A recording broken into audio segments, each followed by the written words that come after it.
할렐루야. 네. 그럼 지난 한 주간 동안 하나님의 은혜로 승리하셨을 줄로 믿습니다. 최악의 미세먼지도 있었고요. 또 여러 어려움들도 있었지만 또 감기 걸리신 분들도 많으시고 또 이번 감기는 작년도 그랬지만 또 한 달 이상 가야 좀 회복이 될 수 있을 만한 그렇게 힘들고 어려운 감기이기도 합니다. 여러분 건강하셔야 됩니다. 아멘을 안 하시나요? 버티신다는 얘기 같은데 주님 안에서 건강하실 줄로 믿습니다. 여러분 강건하셔서 우리 육신을 통해 더욱더 저에게 동조하고 섬기고 또 예배자를 사모하는 우리 모두가 되어야 됩니다. 저는 목회하면서 또 많은 장례를 또 집례하게 됩니다. 그리고 개인적으로도 여러 장례식장을 찾아가게 됩니다. 그 장례식장의 이 장례가 기독교식으로 하는 장례도 있지만 제가 가본 장례식에는 캐톨릭식으로 하는 장례식도 있었고 불교식도 있었습니다. 많은 지인이기 때문에 그 자리를 나올 수도 없고 무덤에 앉아서 그 진행되는 과정을 좀 지켜보는 그런 시간들도 있었습니다. 그러나 확연히 다른 것은 믿는 가정의 장례와 믿지 않는 가정의 장례는 다르다는 것을 우리는 깨닫게 됩니다. 믿는 가정의 장례는 슬픔 속에서도 위로가 있습니다. 오히려 소망 중에 기쁨이 있습니다. 기독교 장례를 치르는 과정을 통해서 오히려 믿지 않는 가족들이 소망을 품고 예수를 믿게 되었다는 그런 소식을 종종 듣기도 합니다. 왜 그러면 믿는 가정의 장례가 다릅니까? 이별의 슬픔의 이유를 말할 수 없습니다. 그 고통이 너무 힘듭니다. 그러나 그 속에서도 천국에서 영생할 수 있는 그런 은혜와 소망이 있기 때문에 힘을 얻게 되는 줄로 믿습니다. 다시 만날 수 있는 부활의 소망이 유가족들에게 있기 때문에 우리는 얼마나 큰 은혜가 위로가 되는지 모릅니다.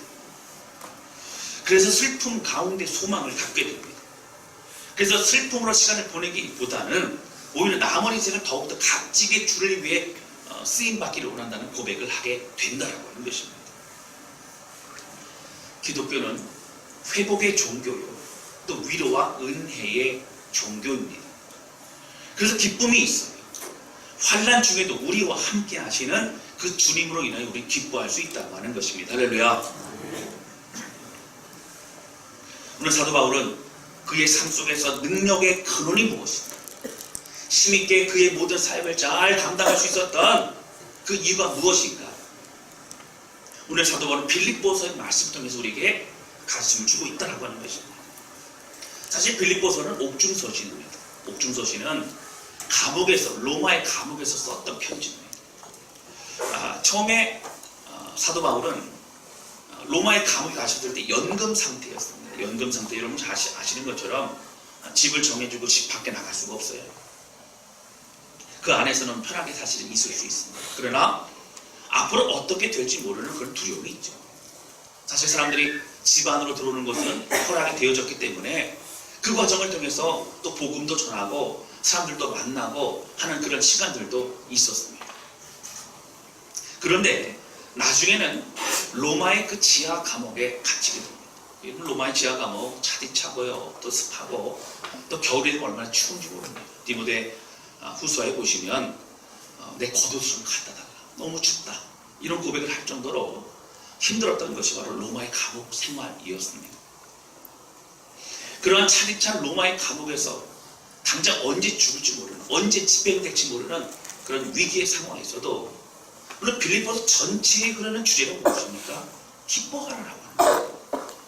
오늘 사도 바울은 어떻게 그런 기뻐하라는 고백을 할 수 있었는가, 어떠한 믿음의 삶을 살아갔고 빌립보 교회는 어떻게 그런 권면을 할 수 있었는가. 오늘 이 말씀을 통해서 사도 바울에게 주셨던 하나님의 놀라운 은혜와 그 기쁨이 우리 모두에게도 동일하게 넘어지는 그런 귀한 시간 되실 수 있기를 주님의 이름으로 축원합니다. 여러분, 우리는요 예수를 믿는다 해도 지금 당장 목숨을 걸어야 되는 그런 환경에 있지는 않습니다. 2019년도 지금 현재에도 전 세계 모슬렘 지역이라든가 아니면 중국의 지역이라든가 아니면 또 힌두 그런 문화권에서는 가정에서 예수 믿는 사람이 있으면은 가족 중에서 죽인다거나 그런 일들도 있고, 또 사회에서 도저히 적응할 수 없는 그런 환경이 있는 것도 지금도 버젓이 있습니다. 그럼 당장 우리의 지금 현실은 그렇진 않죠. 기독교의 역사를 볼 때에 근대화가 되면서 그럼 아시아 지역에도 참 많은 어려움이 있었습니다. 복음이 전해지는데 그 복음이 전해질 때에 토착화되고 그리고 그 나라에 이제 교회가 세워지는 과정을 통해 많은 핍박과 어려움이 있었습니다. 그런 한국 교회도 여러분 아시는 것처럼 선교사님들 통해서 복음이 전해졌지만 성경은요 한국인들로부터 시작해서 성경이 쓰여집니다. 번역이 되죠. 그리고 정말 열심히 교회를 세우고 복음을 전하고 그리고 성장하는 교회가 한국 교회였다라고 하는 것입니다. 힘들고 어려운 시간이 있었습니다. 고통스러웠습니다. 그러나 우리 믿음의 선배들은 그 어떤 것보다도 중요한 예수 그리스도의 복음이 있기 때문에 그들은 굴하지 않고 생명을 걸고 그 믿음의 길을 걸어갈 수 있었다라고 하는 것입니다. 바로 그들이 가지고 있는 진리, 복음 때문이었다고 하는 것이죠. 오늘 본문의 말씀에서 제가 나누기 원한 첫 번째는 무엇이냐면 어떻게 하면 우리는 기뻐하는 삶을 살 수 있다는 겁니다. 이 기쁨은 그냥 기쁨이 아니에요. 기분에 따라서 기쁘고 환경에 따라 기쁜 기쁨이 아니라 오늘 4절의 말씀과 주 안에서의 기뻐하는 거예요. 주님이 주님 기뻐하는 거예요. 여러분 온전한 기쁨입니다. 절대적인 기쁨입니다. 상대적인 거 아니에요. 기분이 좋았다고 다른 사람 나보다 더 잘 되는 사람이 있으면 내 마음이 힘들어지는 그런 것을 말하는 것도 아니라고 해요. 여러분 잘 아시는 것처럼 본문의 말씀 빌립보서 말씀. 빌립보서는 제가 1장과 2장 본문의 말씀을 가지고 여러 번 설교를 했기 때문에 그 배경을 많이 아실 것입니다. 요즘 금요 기도회 때에 사도행전의 말씀을 가지고 말씀을 나누고 있는데요. 지난 금요일 또 그 지난주 해서 사도 바울이 1차 전도여행을 끝내고 2차 전도여행이 이제 시작되는 그런 가운데 마케도나로 오라고 하는 환상을 보게 되는 그런 장면을 함께 설교를 나눴었습니다. 사실 사도 바울은 1차 전도여행을 끝내고 2차 전도여행을 가면서 그 1차 전도여행 때 세워졌던 교회를 탄탄히 하고 싶은 그런 마음이 있었습니다. 사실 그게 맞는 얘기죠. 그러나 성령께서는 더 큰 계획을 가지고 계셨어요. 2차 전도여행 통해 또 다른 마케도니아 지역, 바로 유럽 지역에 복음이 전달되어지는 그런 역사를 일으키기를 원하셨다라고 하는 겁니다. 사도 바울이 여러 번의 주님이 주신 마음을 가지고 그가 뜻을 돌이켜 마케도니아 지역, 건너 우리를 도우라고 하는 그런 환상을 보면서 그가 마음을 돌이켜 순종하고 가게 됩니다. 그 마케도니아 지역, 유럽으로 들어가는 관문 도시가 어디냐면 바로 빌립보라고 하는 도시였습니다. 빌립보라는 도시는 굉장히 교통으로 볼 때 중요한 거점이었고 물리의 중심지였습니다. 사실 부자 동네였죠. 그런 곳에서 있었던 그 빌립보 지역이었지만 빌립보 교회는 사실 부유한 교회는 아니었습니다.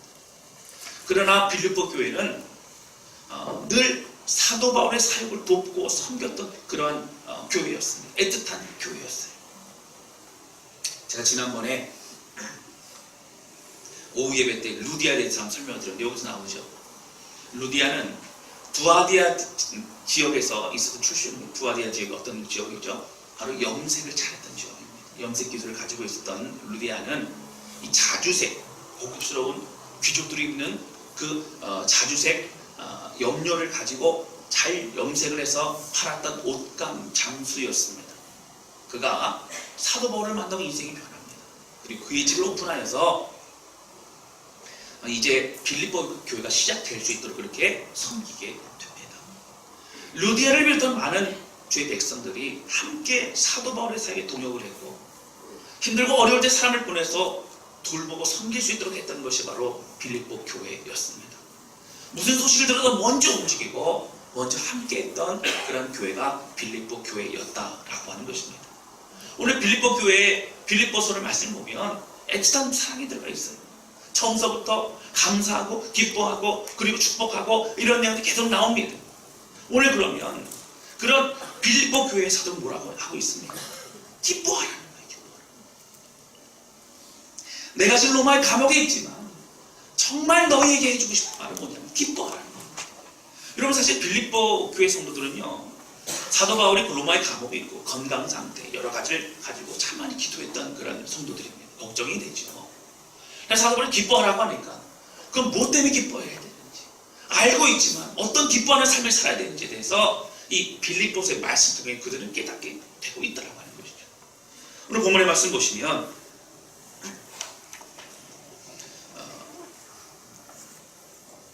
주제는 4절입니다. 우리 4절 같이 읽을까요? 같이 읽겠습니다. 시작. 주 안에서 항상 기뻐하라. 내가 다시 말하노니 기뻐하라. 여러분 항상 기뻐하래요. 항상 어떻게 기뻐할 수 있습니까? 우리 환경도 어려움도 마음 상태도 여러분 바뀔 게 우리의 인생입니다.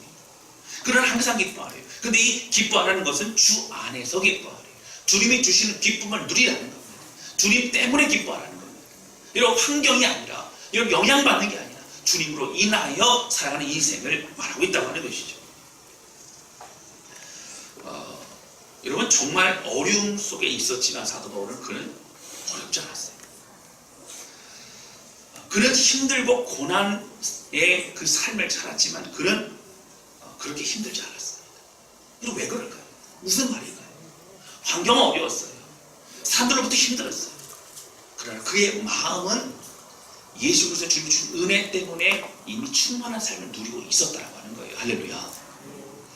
그는 로마의 감옥에 있었지만 그는 감옥에 있지 않았습니다. 주님의 평강과 은혜 안에 거하고 있었다고 하는 거예요. 여러분 결코 사도 바울의 그 상황이 쉬웠다는 얘기하는 건 아닙니다. 어려웠습니다. 그러나 사도 바울은 상황을 뛰어넘는 믿음이 있었습니다. 견고한 마음이 있었어요. 사도 바울의 마음을 뒤흔들 만한 영향력 어떠한 환경도 그 사도 바울의 마음을 훔치지 못했다고 합니다. 어떻게 그럴 수 있었을까요? 오늘 사도 바울 보낸 이 빌립보서의 말씀 1장 2장에 보면 예수 그리스도의 복음과 은혜에 대해서 설명을 잘합니다. 그리고 이제 3장, 4장에 넘으면서부터는 기타 여러 가지 권면해야 될 것을 4장서부터 이렇게 표현하고 그리고 마무리 인사말을 하게 되는 그런 장면이 나옵니다. 근데 사도 바울의 여러 표현이 등장하는데 아까 제가 말씀드렸던 것처럼 은혜와 평강이라는 단어가 참 많이 등장해요. 은혜와 평강을 누려. 내가 주님 안에 은혜와 평강을 누렸던 것처럼 바로 여러분들이 그렇게 하길 원하노라 그렇게 권면합니다. 그리고 기뻐하라는 단어가 참 많이 나오죠. 여러분 우리 데살로니가 전서에도 보시면 잘 아는 게 있죠. 하나님 뜻이 뭐라고요? 항상 할렐루야. 항상 기뻐하라. 쉬지 말고 기도하라. 범사에 감사하라. 이는 그리스도 안에서 너희를 행하신 하나님의 뜻이니라. 항상 기뻐하라. 여러분 우리의 삶이 주님이 주신 기쁨을 잃어버리지 않으시기를 주님의 이름으로 축원합니다. 우리가 주님 주시는 은혜와 평강을 날마다 누리며 살아가시기를 주님의 이름으로 축원합니다. 사도 바울은 이 기쁨이 세상적인 위로와 어떤 자극과 그때 바뀌는 어떤 조건 때문에 그렇게 되는 것이 아니라는 겁니다. 그래서 주 안에서 기뻐하라고 말할 수 있는 거예요. 자신이 비록 이제 감옥에 갇혀있고 그래도 기쁨을 누리기 때문에 담대하게 너희도 가능하다라고 얘기할 수 있는 겁니다. 그 근본적인 이유는 자신을 구원하신 예수 그리스도의 은혜 때문이었습니다. 그는 자신을 구원하신 예수님 때문에 기뻤고 늘 함께 하신 임마누엘의 주님 때문에 기뻤다는 거예요. 그리고 구원하신 주님의 권능 때문에 그는 승리할 수 있었습니다. 오늘 본문의 말씀은요. 그럼 그 기쁨을 우리가 어떻게 해야 빼앗기지 않겠냐.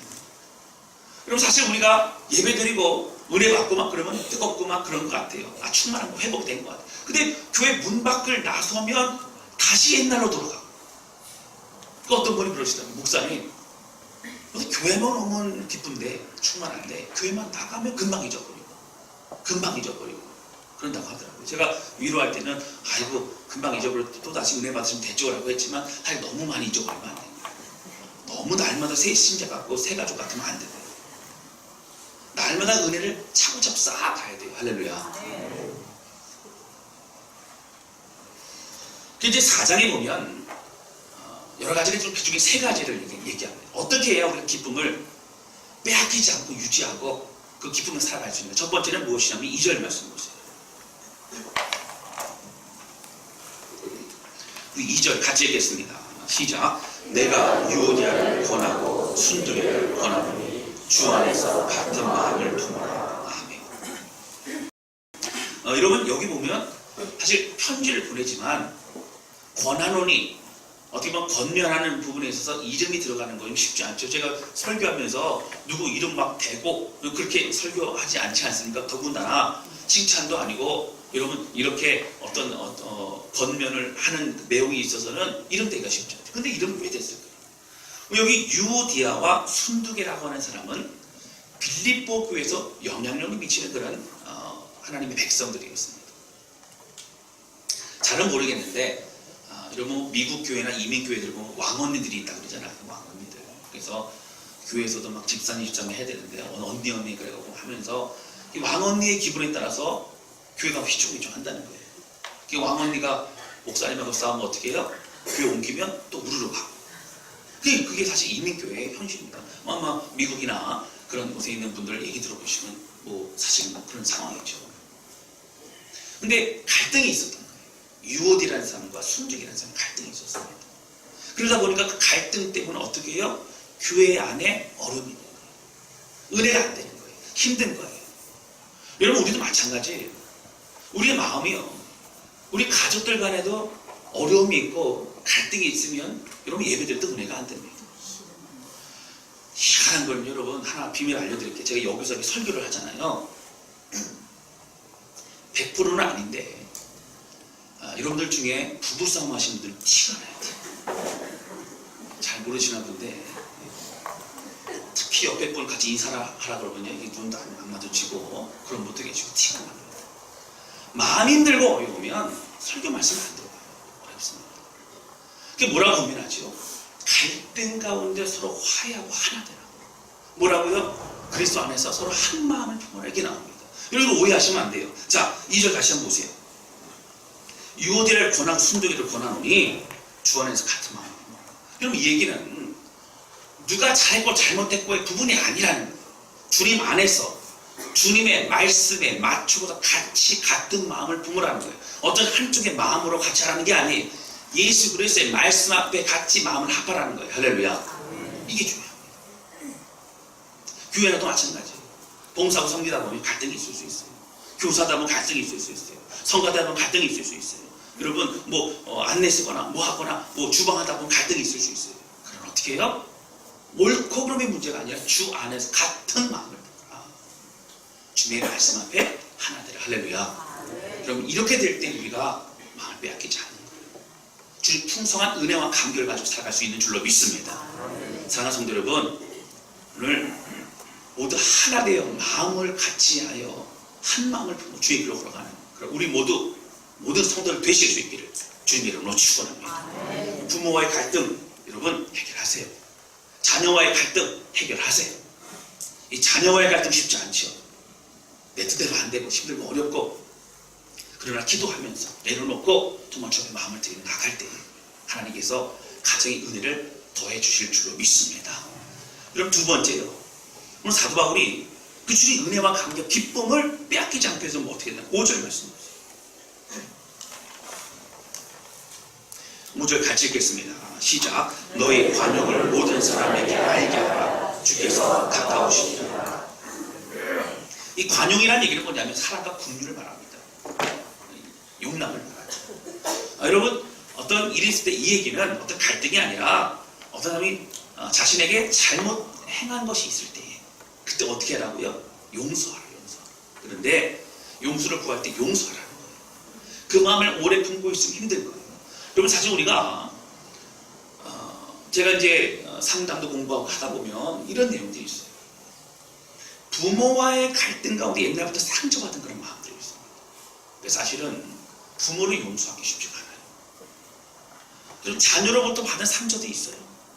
그때는 그냥 넘어갔는데 그 상처가 마음 가운데 남아있는 부분도 있어요. 여러분, 성도들과의 관계도 마찬가지고, 가족 간의 관계도 마찬가지고, 이웃 간의 관계도 마찬가지고. 그럼 어떤 상황을 어떻게 하라고요? 용납하라, 관용을 베풀라, 용서하라, 받아들이라 라고 하는 거예요. 여러분, 용서하는 사람이 더 자유하게 되는 줄로 믿습니다. 저도 사실 어릴 때 어떤 상처 아픔 때문에 부모를 용서하기 쉽지 않았지만, 그럼 시간이 흘러갈 때에 어떻게 했냐면 단번에 안 돼요. 그러나 주님 붙잡고 주여 제가 용서하기 원합니다. 주의 말씀에 순종을 원하는 고백할 때에 주님께서 여러 사람들을 통해서 회복시켜 주시고 붙드시고 인도하시는 줄로 믿습니다. 근데 저는 마음에 품고 있었죠. 기도했죠. 입술로 고백을 못했어요. 어느 날 같이 만나는 그때 내가 잘못했다, 내가 용서를 구한다, 이 얘기를 저희 부모님이 먼저 하시더라고요. 제가 마음속에서 아차, 내가 먼저 했어야 되는데, 내가 먼저 기도했는데, 내가 먼저 했는데 왜 입술로 고백하지 못했을까, 이런 그런 후회를 한 적이 있더라고요. 사랑하는 성도 여러분, 여러분, 우리의 관용을 많은 사람들에게 알게 하라, 많은 사람들에게 베풀라는 거예요. 두루 어떤 특정한 존재가 아니라 모든 사람들에게 함께 그 마음을 품고 섬기라고 하는 거예요. 할렐루야. 이 마음을 가지고 나아가는 저와 여러분 되시기를 주님 이름으로 축원합니다. 세 번째는 오늘 본문의 말씀의 내용입니다. 우리의 마음을 빼앗기지 않게, 그 기쁨, 은혜와 감격 빼앗기지 않게 뭘 해야 된다고? 6절 말씀 보세요.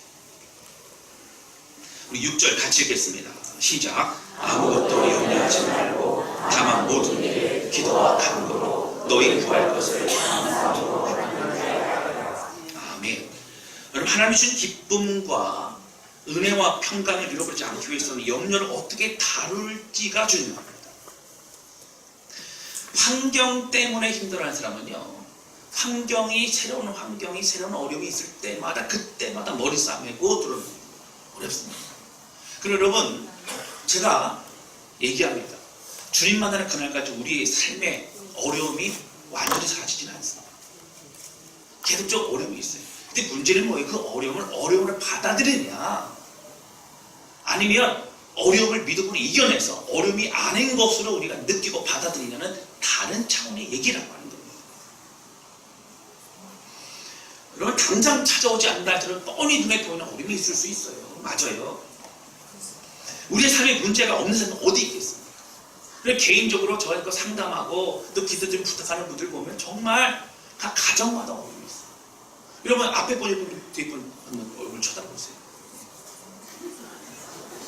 묻지 마시고. 여러분, 왜 쳐다보라고 말씀드렸냐면, 사실 우리는 그래요. 나만 어려운 것 같아요. 나만 힘든 인생 같아요.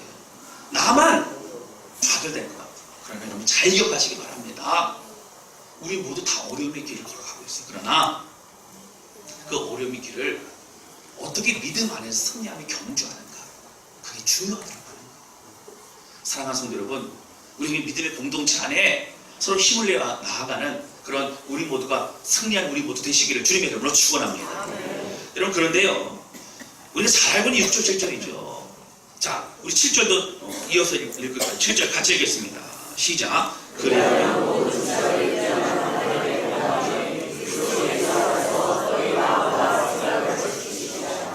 여러분, 6절에 보면 아무것도 염려하지 말라는 얘기는 염려할 거리가 있다는 얘기예요. 지금 문제가 있다는 거예요. 기도점이 있다는 거예요. 그런데 그럼 아무것도 염려하지 말고 모든 기도와 간구로 너의 구할 것을 감사함으로 하나님께 아뢰라. 그럼 감사 뭐하라고? 기도하라. 그럼 7절에서 뭐라고 답이 나와야 돼요? 그러면 그 모든 어려움의 문제를 해결하실 것이다, 이렇게 나와야 되는데 7절에 뭐라고 대답을 했어요? 너희가 마음과 생각을 지키시는. 그럼 아니잖아요. 우리가 원하는 대답이 아니에요. 하나님 뭐라고 말씀하시는 거예요? 감사함으로 믿음으로 염려하지만 기도하면 너희 마음과 너희 믿음을 지켜줄 것이다 라고 성경은 그렇게 말하고 있습니다. 그럼 응답은요, 정말 중요한 응답은 우리가 믿음 안에 꿋꿋이 승리하는 것이 가장 중요한 응답인 줄로 믿습니다. 어려움은 지나가요, 여러분. 어려움은 지나가게 돼 있고요, 문제는 언젠가는 또 해결될 수도 있어요. 중요한 건 뭐냐면 내가 그 믿음을 통하여, 내가 그 상황을 통하여 믿음으로 어떻게 이겨내는가는 여러분 다른 사람이 아니라 내가 경험한 하나님의 놀라운 축복이요 은혜인 줄로 믿습니다. 이 과정이 중요하다는 얘기예요. 그래서 사도 바울은 얘기합니다. 너희가 믿음으로 기도하라. 아무 염려하지 말고 감사함으로 기도하라. 그리하면 너희 마음과 생각을 지키시라. 이것은 뭐예요? 기쁨 빼앗기지 않는다는 거예요. 그랬더니 낙심하지 않는다는 거예요. 다시 믿음으로 주님 붙잡고 나아갈 수 있게 된다고 성경은 말하고 있는 것입니다. 여러분 어떻게 감사함으로 그렇게 기도할 수 있어요? 여러분 어떻게 그럴 수 있어요? 그냥 하나님을 긍정적으로 바라보는 걸까요? 하나님 좋으신 분이니까 잘 되겠지요? 그런 이런 막연한 것이 아니라는 겁니다. 오늘 4장 그 뒤에 오늘 본문의 말씀 9절 그 다음에 10절 썼다 보면 우리가 잘 아는 그런 말씀이 나옵니다. 특별히 13절 보실까요? 4장 13절 같이 읽겠습니다. 시작. 내게 능력 주신 자 안에서 내가 모든 것을 할 수 있느니라. 그럼 제가 이 말씀을 여러 번 말씀드렸어요. 여러분 잘 아실 거예요. 내가 모든 걸 할 수 있다는 건 내가 하고 싶은 거를 다 이룬다는 그런 뜻이 아니라고 제가 말씀드렸어요. 모든 걸 할 수 있다는 것은 앞에 보시면 10절, 11절, 12절에 보면 내가 궁핍할 때에도 내가 부유할 때에도 언제든지 나는 상황에 환경에 상관없이 주님 안에서 승리할 수 있다는 고백이라고. 여러분 그래서 내가 궁핍함으로 말하는 것이 아니 이 얘기 왜 할까요? 지금 상황이 어려워요. 감옥에 있어요. 힘들어요. 언제 죽을지 몰라요. 그런 상황을 말하고 있는 것입니다. 그러나 나는 이미 어떠한 상황에서 승리할 수 있는 고백을 할 수 있는 사람이 되어졌다는 겁니다. 여러분 그게 뭐예요? 내게 능력 주시는 자가 누군지 알기 때문에 그래요. 할렐루야. 사도 바울이 얘기하는 건 내게 능력 주신 자 안에서 내가 모든 걸 할 수 있느니라. 왜 안에서라는 얘기를 할까요? 주 안에서 너희는 기뻐하라. 주님 안에서 너희는 관용을 베풀라. 주님 안에서 서로 하나 되라. 마음을 합하라. 왜 그럴까요? 여러분 주님의 은혜 아니고서 이 모든 걸 우리는 할 수 없다라고 하는 거예요. 할렐루야. 주님 붙잡고 나아가야 되는 겁니다. 여러분 지난 주간 수요일서부터 금요일 오전까지 제가 기도원을 다녀왔어요. 연초가 되면 특세 끝나고 나잖아요. 특세 끝나고 저도 기도하지만 좀 이제 따로 떨어진 곳에서 좀 기도하고 그럴 시간이 매년 제가 이제 기도원을 그때도 잠시 또 다녀옵니다. 이번에 이제 가서 기도하는 가운데 하나님 저에게 주신 몇 가지 주시는 그런 마음들이 있었어요. 그 중에 하나가 무엇이었냐면 바로 이거예요. 제가 금요일날도 얼핏 제가 말씀드렸었는데 그 탕자의 비유에 나오는 큰아들에 대해서 말씀을 주시더라고요. 이런 거기 보시면 탕자가 이제 아버지 재산을 유산을 이제 미리 달라고 상속받다 가지 않습니까? 큰아들은 나쁜 사람이에요. 왜 그러냐면 그렇게 했다는 얘기는 아버지를 죽은 사람 취급하는 거예요. 아주 큰 잘못을 한 거죠. 근데 갔다가 결국은 며칠째에서 잘 아시는 것처럼 이제 집으로 돌아옵니다. 아버지 제가 아들에다 종으로 저를 생각해 주셔서 제가 굶지 않고 살아갈 수만 있다면 그것만으로도 족합니다. 뭐 이런 마음을 가지고 돌아오게 되죠. 근데 아버지가 동구 밖에 있다가 그 입구에서 아들이 오자마자 달려나가서 어떻게요? 안아주고 입을 맞추고 그리고 옷을 입혀주고 또 신발을 신기고 가락지를 껴주고 합니다. 가락지를 껴줬다는 얘기는 거기에 도장이에요. 도장. 권세, 어떤 직위, 권리 이런 거 다 표현하죠. 다 회복을 시켜줬다고 하는 것이죠. 그런데 그때에 이제 송아지를 잡아서 잔치를 베풀고 있지 않습니까? 근데 큰아들이 열심히 일을 하다 들어왔어요. 들어왔는데 화가 났어요. 좋은 얘기를 지금 뭔 일이냐? 왜 잔치를 베푸냐?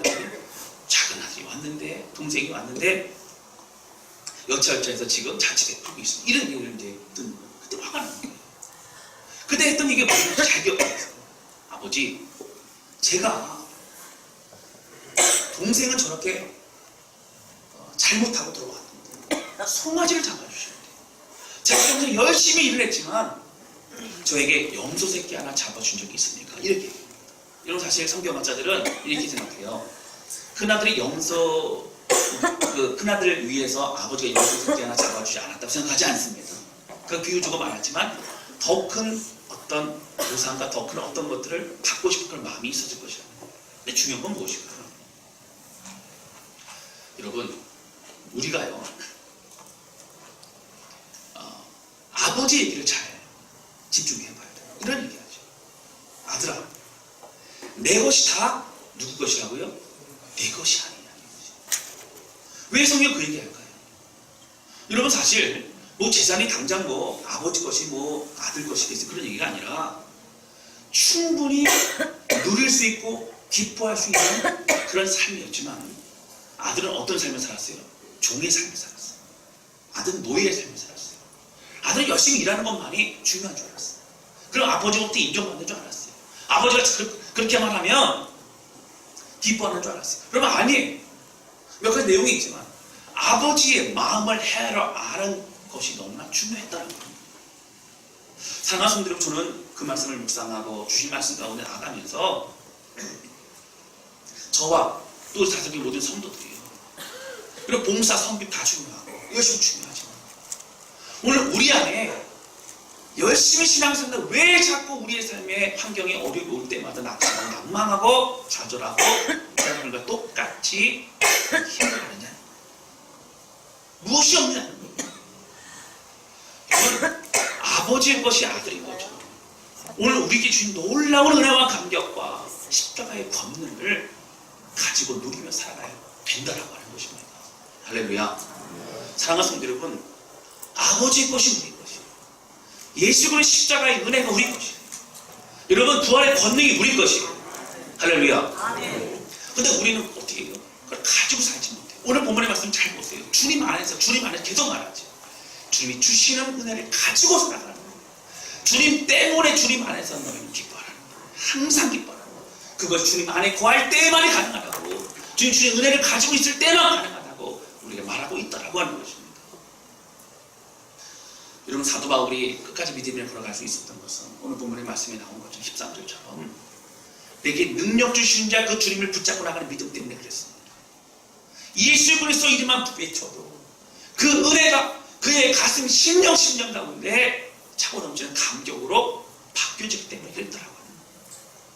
사랑하는 성도 여러분, 저는요 우리 모든 성도들이요 날마다 기쁨이 넘치시기를 주님으로 축원합니다. 이 기쁨은 우리 자녀가 공부 잘해서 아니면 우리 사업이 잘 돼서 여러분 그런 정도가 아니라 나를 사랑하는 주님의 은혜와 사랑 감격 때문에 오늘 살아가면서 너무너무 행복한 그런 은혜의 삶을 누리게 된다라고 하는 거예요. 제가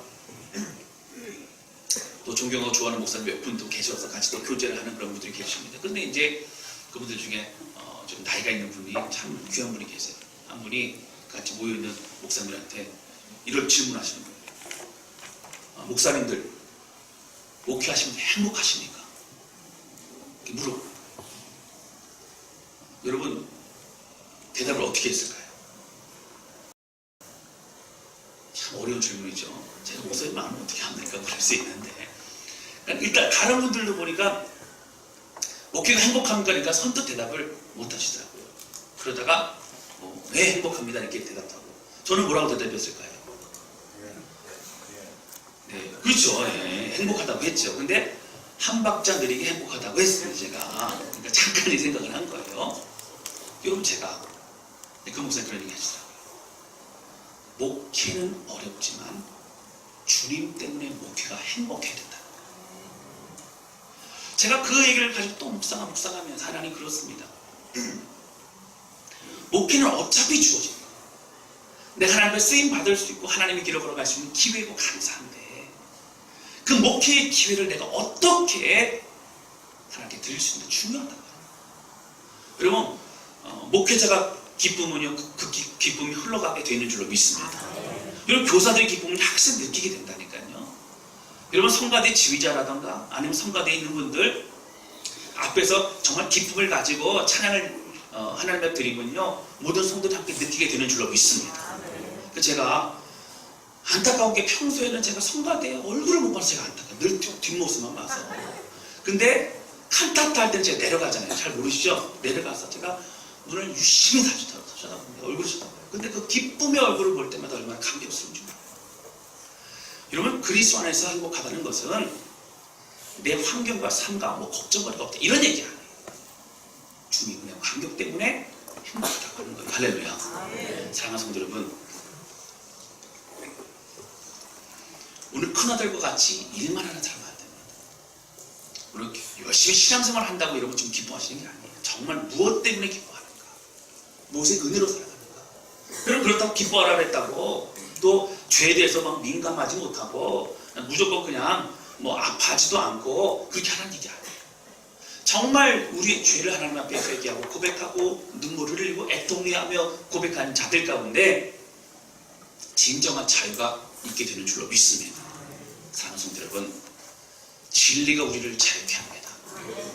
진리가 우리를 소생케 합니다. 진리가 우리를 능력으로 이끕니다. 여러분, 이 말씀 가지고 믿음으로 승리하는 저와 여러분 되시기를 주님의 이름으로 축원합니다. 여러분, 예수 그리스도 주님이 살아계셔요. 살아계셔요. 우리와 함께 계셔요. 그 주님의 이름으로 선포하시고 낙심하지 마시고 여러분의 생각과 마음을 속이고 있는 모든 사단의 세력 예수로 떠나갈지어다. 선포하시고 이름으로 나아가시길 주님의 이름으로 축원합니다. 여러분, 사단은요 복잡합니다. 근데 단순해져야 됩니다. 말씀 앞에 단순해지는 거예요. 회개하고 주님 말씀 붙잡고 나아가면 돼요. 나머지는 하나님 앞에 마음을 드리고 매우 맡기고 기도하면 주께서 모든 걸 정리하시고 인도하신 줄로 믿습니다. 이 중요하다고 하는 거예요.